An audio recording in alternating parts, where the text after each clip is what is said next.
Hi, welcome to കലവറ. ഇന്ന് നമുക്കൊരു തക്കാളി രസം വയ്ക്കാം. ബീട്രൂട്ട് രസത്തിൻ്റെ റെസിപ്പി നേരത്തെ ഞാൻ അപ്ലോഡ് ചെയ്തിട്ടുണ്ടായിരുന്നു. കാണാത്തവരുണ്ടെങ്കിൽ പ്ലേലിസ്റ്റ് ചെക്ക് ചെയ്ത് കഴിഞ്ഞാൽ കാണാൻ കഴിയും. ഇതിനുവേണ്ടി എടുത്തിരിക്കുന്ന ഇതുപോലെ 2 തക്കാളിയാണ് എടുത്തിരിക്കുന്നത്. ഇത് ചെറുതായിട്ട് അരിഞ്ഞെടുക്കണം. പിന്നെ വേണ്ടത് വെളുത്തുള്ളി ഒരു 7 അല്ലി എടുത്തിട്ടുണ്ട്.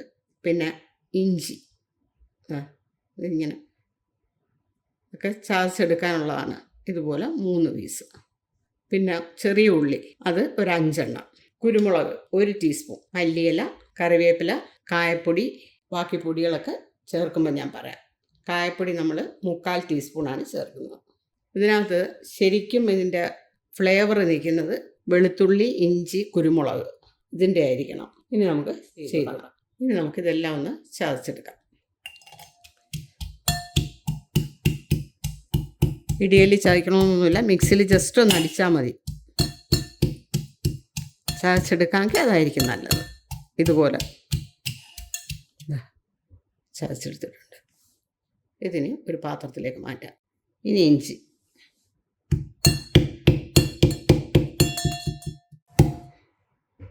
വെളുത്തുള്ളി,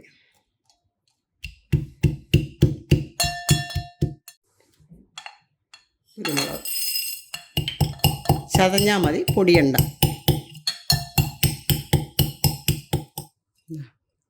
ചതഞ്ഞിട്ടുള്ളത് സെപ്പറേറ്റ് ആയിട്ടിട്ട് ചതച്ചത് എല്ലാം കൂടെ ഒന്നിച്ചിട്ട് വേണമെങ്കിൽ നിങ്ങൾക്ക് ചതയ്ക്കാം. പക്ഷേ എല്ലാം നല്ല ഇതിൽ ചതഞ്ഞ് കിട്ടാൻ ഇതാണ് നല്ലത്.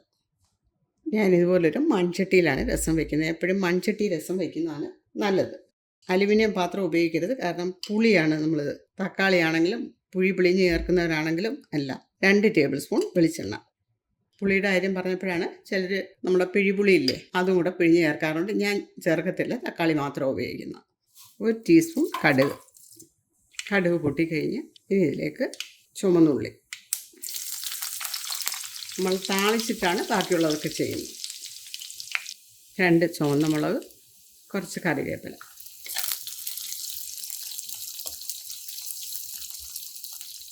ഇനി ഇതിലേക്ക് ആദ്യം ഉള്ളി,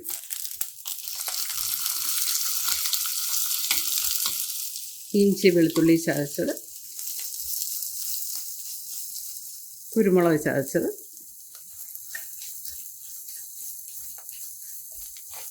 ഇതൊന്ന് നന്നായിട്ട് മൂത്ത് വരണം.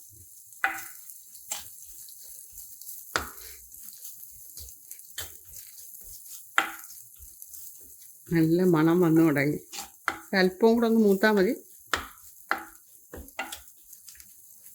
ഈ രസം വയറിന് വളരെ നല്ലതാണ്. വയറിന് എന്തെങ്കിലും അസ്വസ്ഥതകളുണ്ടെങ്കിൽ, ദഹന പ്രശ്നമല്ലോ, അതുപോലെ തന്നെ ജലദോഷം, ഈ പനി ഇതൊക്കെയുള്ള സമയത്ത് ഇത് കൂട്ടി ചോറ് കഴിച്ചാൽ വളരെ നല്ലതാണ്.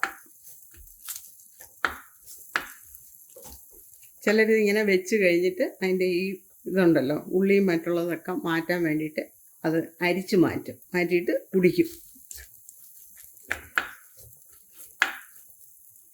ഇനി നമുക്ക് പൊടികളൊക്കെ ചേർക്കാം. 1/2 ടീസ്പൂൺ കാശ്മീരി മുളക് പൊടി, 1 ടീസ്പൂൺ മല്ലിപ്പൊടി. ഞാൻ വീട്ടിലാവശ്യത്തിന് വയ്ക്കുമ്പോൾ പച്ചമല്ലി ചതച്ച് മറ്റൊക്കെ ചതച്ച പോലെ ചതച്ചാണ് ചേർക്കുന്നത്. 1/2 ടീസ്പൂൺ മഞ്ഞൾപ്പൊടി,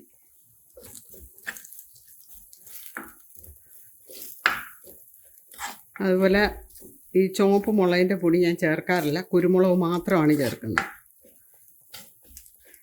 ഇപ്പം അത് വീഡിയോ ആയതുകൊണ്ട് ഒരല്പം കളറ് കിട്ടാൻ വേണ്ടിയിട്ട് ചേർത്തെന്നുള്ളതേ ഉള്ളൂ.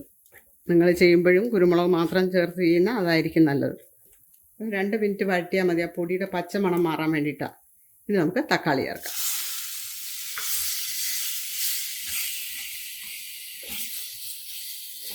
ഈ തക്കാളി ചേർക്കുന്ന കൂടാതെ പിഴിപുളി ചേർക്കുന്ന അരിയാണ് ഞാൻ നേരത്തെ നിങ്ങളോട് പറഞ്ഞത്.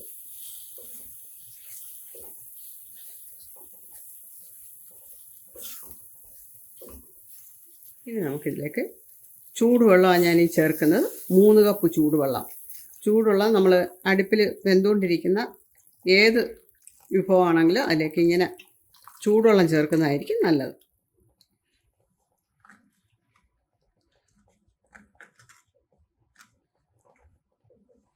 ഉപ്പ് ആവശ്യത്തിന്.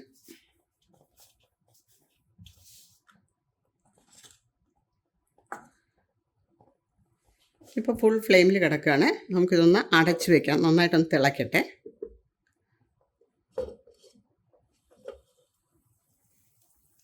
രസം നന്നായിട്ട് തിളയ്ക്കുന്നുണ്ട്. ഇനി നമുക്ക് ചേർക്കേണ്ടത് 3/4 ടീസ്പൂൺ കായപ്പൊടി. കുരുമുളകും ഇഞ്ചിയും വെളുത്തുള്ളിയും പോലെ തന്നെ ഇമ്പോർട്ടൻ്റാണ് കായപ്പൊടി. അല്പം മല്ലിയില. നല്ല മണം വരുന്നുണ്ട് ഇതെല്ലാം കൂടെ തിളച്ച് തുടങ്ങിയപ്പോഴേ. ഇനി നമുക്കിത് അടച്ച് വയ്ക്കാം. അടച്ച് വെച്ച് ഒരു 5 മിനിറ്റ് ലോ ഫ്ലെയിമിലിട്ട്, അപ്പോഴത്തേക്ക് ഇതെല്ലാം നല്ലപോലെ തിളച്ച് ഇതിൻ്റെ എല്ലാ ഇഞ്ചി വെളുത്തുള്ളി കുരുമുളക് ഇതിൻ്റെ എല്ലാം സത്ത് അതിലിറങ്ങും. തക്കാളി വെന്ത് ശരിയായി വരും, പുളി കറക്റ്റായിട്ടെത്തും. നിങ്ങൾ തക്കാളി എടുക്കുന്നുണ്ടെങ്കിൽ പഴുത്ത തക്കാളി എടുക്കരുത്. ഒരുപാട് പഴുത്ത തക്കാളി ആയി കഴിഞ്ഞ് കഴിഞ്ഞാൽ മധുരിക്കും രസം. ചെറിയൊരു പുളിയല്ലേ, പുളിയും നമുക്ക് വേണം ഇതിനോടൊപ്പം. കാരണം അഡീഷണൽ പുളി നമ്മൾ ചേർക്കുന്നില്ല. അല്ല, നിങ്ങൾക്ക് പുളി ചേർക്കുന്നതിനകത്ത് ഇതില്ലാന്ന രീതിയിൽ കുറച്ച് പുളിയും കൂടെ ചേർക്കാം. ഒരു നുള്ളു ഉലുവാപ്പൊടി. എന്തൊരു മണമെന്നറിയാം തുറന്നു കഴിയുമ്പോൾ. അടച്ച് വെച്ചിരുന്ന അടപ്പ് ഞാൻ അങ്ങോട്ട് എടുത്ത് മാറ്റിയപ്പോൾ നല്ല മണം. ഇനി ഉപ്പം നോക്കാം. ഉപ്പും എരിവും പുളിയും എല്ലാം കറക്റ്റായിട്ട് വന്നിട്ടുണ്ട്. നമുക്കിനി സ്റ്റവ് ഓഫ് ചെയ്യാം. നമ്മുടെ രസം സൂപ്പറായി വന്നിട്ടുണ്ട്. രസം ഉപയോഗിക്കുമ്പോൾ എപ്പോഴും ചൂടാക്കി ഉപയോഗിക്കാൻ നോക്കുക. ഈ വീഡിയോ നിങ്ങൾക്ക് പ്രയോജനപ്പെട്ട് കാണുമെന്ന് വിചാരിക്കുന്നു. ഇനി ഓണം വരെ ഓണം സ്പെഷ്യൽ വീഡിയോസ് ആയിരിക്കും ഓരോ ദിവസവും ഞാൻ ഇടുന്നത്.